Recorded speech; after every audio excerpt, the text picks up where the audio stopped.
What's good, y'all? It's your homie Jay Green right here. Now, check it out. I'm outside because of the fact is I got a crazy 2-year-old at the house. So I figured if I came outside, it might just be a little bit calmer. It's a beautiful day, and maybe I'll be able to collect my thoughts on this film. And I have a ton of them, right? But of course, we are out here in the real world, so be prepared to hear some random real world elements, dogs, birds, cars, things of that nature. On with the show. So, I just saw Mission Impossible Dead Reckoning last night. I was super hyped for this film. I am a huge Tom Cruise fan. This man always delivers in my eyes, right? And I'm a huge Mission Impossible fan at the same time. I've been following this franchise from the very beginning, okay? I'm always on the edge of my seat. Now, I will say that much like many other people, I was kind of underwhelmed by this film. Damn, it really hurts my heart to say that. I was so amped up for this movie. Now, Dead Reckoning Part 1, you dig, I was super pumped for because coming off of Fallout, I'm like, God damn, this franchise just keeps getting better and better. But when I left Dead Reckoning Part 1, I also kind of felt like I wasn't fully on board. I was a touch let down, but I couldn't really grasp as to why that was. And I figured that the main reason is because it's a part 1 to a 2-part story, if you will. And in that movie, they set up different plot threads and themes, different character arcs, motivations, things of this nature, and things that we've never even heard before that we're expecting to be brought to fruition in part 2, right? So the first movie, while after rewatching and rewatching it, I find myself liking it more and more and more. In fact, loving it, and like, damn, these sequences and the way that they're filmed and the emotion that's all invested in it is super top notch in my eyes. So I feel a higher level of respect, love, and admiration for Dead Reckoning Part 1 after having watched it a number of times from when I first saw it. And I already liked it quite a bit when I first saw it. You feel me? So I'm thinking, okay, this movie is about to blow that movie out the water because the action looks insane with what they're doing in this film, and it's gonna be concluding some of those plot threads, character developments, things of that nature. So I'm expecting a lot out of this film. I ain't gonna front. That being said, I try to do my best to stay away from trailers, spoilers, deep discussions on the films before they come out, because for certain movies, I care a little bit more about being surprised at every little nuance and element that is in the film. Even when it comes to plot, I don't really need to know much about a plot to the 8th movie in a franchise. If I'm about to go watch the 8th movie, I'm already on board. Just let me know what's coming out, I'm good to go. So when I did start hearing people saying that this movie starts off really slow, not necessarily a slow burn, but kind of drags a little bit, I was a little trepidatious going into it, especially knowing that it's like a 3-hour film. So that means like damn near an hour to an hour and 15 minutes or so, give or take, for that first act, in a sense, is going to be pretty slow, heavy exposition. I'm not against heavy exposition, depending on how you do it. All the Mission Impossible films all have heavy exposition. It's just that in movies previous to this installment, that exposition is handled a bit better and it doesn't feel as slow or like the movie is dragging and taking forever to get to some meaningful, impactful plot development and action. This movie did, I feel, suffer from that heavy exposition because a lot of that exposition was things that we've already known. Whether you are a fan of this franchise or you're not a fan of this franchise, the exposition that was at the top of the film that really kind of did weigh it down in regards to pacing is literally things that we've seen in previous films. And they're delivering this information to characters that we've been introduced to in either just the last film or the film right before that. And I'm thinking to myself, these are some high-level government official types, and I understand that the MI Force is pretty much kind of like a covert type operation, but there's never a clear defining line as to who does know, one, about this organization, and then two, given the fact and the size and the, how should I say, like, importance of the missions that Ethan Hunt has handled throughout the years, who knows and doesn't know about these things? Who doesn't know who this guy is that saved the nation or the planet on how many different occasions? It's an impossible mission for us, and he's beaten them time and time again. So why do they actually need to read his jacket as if they don't know those things? So I feel like that you could have taken out, speeding up the pacing to the film, making it a little bit sharper and a little bit more quick. take that exposition out of the way. Let's find out where the last movie ended, right? It ended with him beating Gabriel for the moment, getting what he needed to get, and Gabriel's like, ah, you know what I'm saying, as he's on the truck driving away. So where this movie should have started, right into the heat of the things, is him trying to figure out where that submarine is at, right? That Paula Patton discount, Haley Atwell, okay? But her being kind of taken in by Kittredge and giving the choice, she should have been like, yo, this man is trying to do A, B, and C. And because Kittredge knows that Ethan is always on the side of good, they should have somehow been working together to literally connect with him to get the job done. It should have been a little bit of a faster domino effect to finding the submarine, him working again with the government, not being on the run. We've already seen Rogue Nation. We already saw Fallout. We've already seen him running away from government divisions multiple times. So again, while I'm not saying I'm super negative or downplaying the fact that some movies and some franchises revisit the same themes over and over and over, I'm not gonna front like I'm not watching the John Wick series like, I wonder what he's gonna do this time. Or I'm not watching other Mission Impossible movies like, I wonder what's gonna happen this time. Like, I know what's gonna happen. But the way that they do it, pacing is on point, story and swag is on point, acting is on point. There's so much there for entertainment to keep me invested, even if I've already seen the same thing. And y'all know you the same way too, because guess what? There's a lot of shows that are extremely popular for, I'm talking about years and years and years. Grey's Anatomy, Game of Thrones, all these shows are basically the same. They're giving you the same thoughts, feelings, opinions, and themes. They're just giving you something a little bit different each time, and you enjoy these characters so much that you're on board. But if those shows slow down so much so that they're literally just reading off of a piece of paper things that you've already seen and then not giving you anything super new, and it feels very slow, you're gonna be like, oh man, this show's kind of falling off right now. And that's kind of how I felt with this Mission Impossible movie, and it hurts me to say. So that's why, to me, this movie did feel like it started off super slow and felt like it was dragging through the better portion of like the first 45 minutes to an hour. And that is not good for an action movie. You dig? Now, when it comes to the plot of this film, I'm gonna try to keep this spoiler free because I do think it was still a good movie that is worthy of watching. But when it comes to the plot of this film, we already kind of know what's going on, right? He's got to try to beat the Entity, AI. He's got to find this submarine in order to get a device that allows him to pair up the key that he has and do what he needs to do, which is defeat the Entity. It's kind of straightforward. We also know that Gabriel from the previous film is trying to do the same thing so he can either A, work with the Entity, or B, control the Entity and rule the world with all power and domination. You know what I'm saying? Supervillain swag. So it doesn't really sound too complex. But based on the situations that they're putting him in order to do this thing, it makes it more complicated, I feel, than necessary. When I'm watching this movie and at the end of it and all is said and done, I'm looking at it like, did you really need 3 hours to tell this particular story?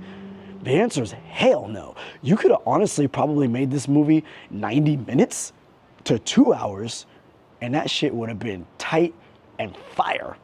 The stunts that they put in this film combined with the plot of the film is what also, to me, bloated the runtime to damn near 3 hours. When you're watching previous Mission Impossible films and you're watching these stunts, you're in the heat of the moment, right? They're intense, they're suspenseful. Some of them take a little bit longer than others because it needs to build a little bit for that one moment in the, hey, this is what we gotta do to jump off, and then how's he gonna get out of it, and da-da-da-da-da. Once again, we've seen multiple films where this man's either been dead and basically brought back to life, or he's literally doing something that is like impossible for the human body to accomplish, but then he accomplishes it. So you're not really gonna be able to give us more that we haven't already seen. So you don't have to overthink it. You don't need to recreate the wheel. So yes, some of the stunts and the things that he's doing in this film were super dope, but at the same time, because they're so complex, even I, someone who can completely remove my disbelief for things in films, if you're just giving me something that's entertaining and makes sense for what I'm watching, even I am like, how is this MF for doing this? Like, come the F on, you know what I'm saying? Like, I'm gonna tell you like this. There's a pretty cool scene where they're kind of breaking down the importance of this diving suit and apparatus that he has to use to get down to the submarine at a certain depth, okay? And they're throwing out all this scientific and factual terminology and jargon. I've never been diving, so I know nothing about all this, but cool, let me know what's going down. You feel me? The point is, they're making it extremely apparent that if one little thing goes wrong, boom, that's it, he's gone. There's not a spoiler right here that I'm giving you, but whatever, take it with a grain of salt. When he's in the submarine, deep into the depths of the sea, this is a dope scene because there's things jumping off with the submarine on the seafloor, and he's got to hurry up and do what he's got to do. It's a really great, intense scene, yes. However, the way that he gets out of this situation had me scratching my head like, come the F on. How's he gonna be able to do that? And I've never actually felt like that in a Mission Impossible film. So there's multiple times in this movie where I'm like, how is he gonna be able to do this? And so the fact that whether it be a halo jump, whether it be him on the outside of the building in Dubai or whatever like this, whether it be him blowing up from one helicopter onto a train in the first film, anything, I'm never in like, this ain't realistic, I'm on board the whole time. So this movie, I feel, jumped the shark. It just put him in scenes and situations that, while extremely well choreographed, extremely well filmed, cinematography on point, the making it as realistic as possible, explaining to him, to the audience, the plot, everything that's jumping off with these particular stunts and scenes, fly as hell, for sure. However, regardless, I'm still sitting there questioning the validity, questioning the verisimilitude of these scenes. And that's not good because then that removes me from this movie that is already long AF. So pacing, plot, complexity of stunts makes this kind of a hard watch. Damn, I don't want to say that, man. This hurts my heart, I'm telling you. Okay, so also, another thing that I love about Mission Impossible and how the franchise has grown and evolved that has kept me on board, right, is the fact that they have continually given us new characters with some pretty legitimate development. If it's small development and a small character, it's all good because you're still interested in what's going on with that person. How does it affect Ethan? So on and so forth. How does it affect his team? If it's a new team member, there's been team members that have come and gone, Jeremy Renner, Paula Patton, right? But then there's other team members that have stuck and stayed the test of time. Simon Pegg and Ving Rhames, to name two of them, right? So when we're seeing them interact, we really feel like they're becoming a family. We understand what they've been through and how they're going to continue on. We get that, right? So I enjoy that aspect. In the last movie, they introduced us to a couple of like agents that were trying to track Ethan down and take him in. One of them, I can't remember this actor's name, but he's been in a couple of things. He's been in the Fast and the Furious before. He's a cool dude, right? This guy had like a chip on his shoulder, and I always wondered, what's up with this dude? Like, why is he acting this type of way around Ethan? They say some things in this movie about that guy, right? He says, hey, this, that, and the other thing. I'm not gonna spoil it, but I'm like, did we need that? And the answer is no, we didn't really need that, because based on what it was and the way that he knew Ethan and how Ethan has affected him over the years or whatever that gave him that chip on his shoulder, they're not really doing their due diligence to bring that to fruition, because based on those issues, I feel like it would take more than what jumps off in this movie in their interactions to resolve that. So I wasn't feeling that, right? When it comes to Hayley Atwell's character, he meets her in the last movie, right? Kind of brings her in. She's already kind of in that criminal world, if you will, but she's not necessarily at his level. And in this movie, she got to do a couple of things, not necessarily to Ethan's level, but she's actually acting less knowledgeable and more timid and scared than she was in the previous film for tasks and things that she needs to do that are less challenging and or less intense. And I'm confused. I'm like, is she trying to be like a little bit of that comic relief? It's almost like in a film, if we are following our hero and they're in a position where they're about to do something super duper crazy, and they kind of share that look with another character and or the camera, kind of like a wink at the camera saying like, oh snap, I don't know how we're gonna do this. Every moment that she has to do something is kind of like that, and it kind of pulled me out of the movie like, okay, wait a minute, didn't she just do a whole bunch of like fighting and shooting and all types of crazy ish on the train and whoop-de-whoop-de-woo, and this movie's catching up like, you know, like months later, like months into this constant like evolution of the AI taking over. Like, she's kind of been briefed with all these things. Why is she acting like a straight rookie in the situation?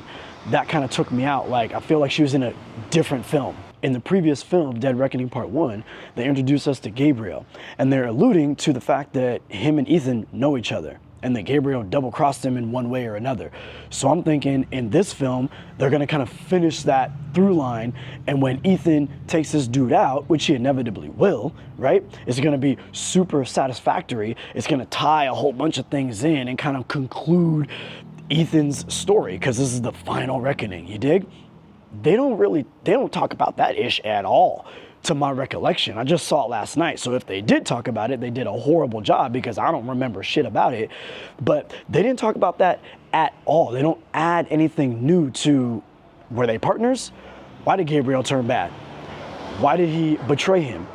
How did he betray him? What was it like leading up to the event when he did betray him? Like, that would have been pretty dope to see and to find out, and to have Ethan reckon with all of that and how his past has now come back to bite him.